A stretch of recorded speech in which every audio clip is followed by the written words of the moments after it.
ನಮ್ಮ ಪರಿಸ್ಥಿತಿ ನಮ್ಮಿಂದ ತಗೊಂಡು ಕಬ್ಬ ತಗೊಂಡು ಅವ್ರು ಎಸಿ ರೂಮ್ದಾಗ ಕೂತಾರ. ಇವತ್ತು ನಾವು ರೈತರು ಬೀದಿ ಮ್ಯಾಗ ಕೂತಿದೀವಿ.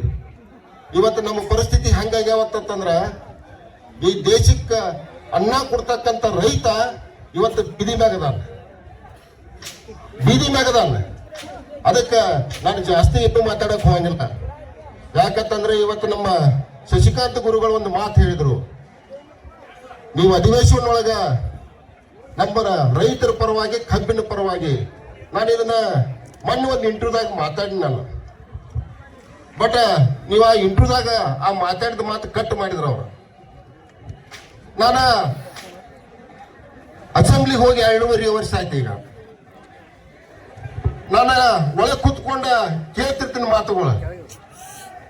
ಯಾವ ಭಾಗದ MLA ಏನ್ ಮಾತಾಡ್ತಾರೋ, ಯಾವ ಭಾಗದ MLA ತಮಗೆ ಸಂಬಂಧಪಟ್ಟಂಗೆ ಏನ್ ಮಾತಾಡ್ತಾರೋ ಇವತ್ತು ತಾವೆಲ್ಲ ನೋಡಿದೀರಿ. ಇವತ್ತು ಹಾಸನ ಸೈಡ್ MLAಗಳ ತಮಗ ಅಡಿಕೆಗೆ ಸಂಬಂಧಪಟ್ಟಂಗೆ ಏನಾರ ಬತ್ತಂದ್ರ ಅವ್ರ ಪಕ್ಷಾತೀತವಾಗಿನ ಎಲ್ಲರಿಗೂ ನಿಂತ್ಕೋತಾರ. ಆ ಕಡೆ ತೆಂಗಿನಕಾಯಿಗೆ ಸಂಬಂಧಪಟ್ಟಾಗ ಏನಾದ್ರೂ ಸಮಸ್ಯೆಗಳು ಬಂದವಪ್ಪ ಅಂತಂದ್ರ ಅವರು ಪಕ್ಷಾತೀತವಾಗಿನ ಎದ್ದು ನಿಂತ್ಕೊಂಡು ಅವ್ರವ್ರ ಪರವಾಗಿ ಮಾತಾಡ್ತಾರ. ಆದ್ರ ಈ ಕಡೆ ಭಾಗ ನಮ್ಮ ಉತ್ತರ ಕರ್ನಾಟಕ ಭಾಗದಾಗ ಆ ಪ್ರಯತ್ನಗಳ ನನ್ನ 2.5 ವರ್ಷದಾಗ ನೋಡಾಕ ನನಗೆ ಸಿಗ್ಲಿಲ್ಲ.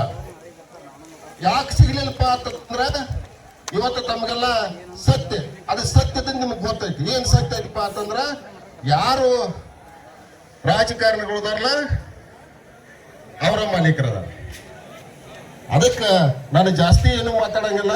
ನಾನು ಇವತ್ತ ಸುಮ್ಮನೆ ನನ್ನ ಒಂದು ರಿಕ್ವೆಸ್ಟ್, ನೀವು ಇವತ್ತು ಮುಗಿಸ್ಕೋತಿರೋ, ನಾಳೆ ಮುಗಿಸ್ಕೋತಿರೋ, ನಾಟದ ಮುಗಿಸ್ಕೋತಿರೋ, ನನ್ನ ಪರವಾಗಿ ನಿಮಗ ಈ ಧರಣಿಗೆ ಸಂಬಂಧಪಟ್ಟಂಗೆ ಏನಾದ್ರೂ ನನ್ನ ಸೇವೆ ಬೇಕಂತಂದ್ರೆ ನೀವು ಎಡದೂ ಸಿರ್ತೀರಿ, ನಿಮ್ಮ ಜೋಡಿ ಕುಂಡುವಂತ ನಾನು ಕೆಲಸ ಮಾಡ್ತನೋ.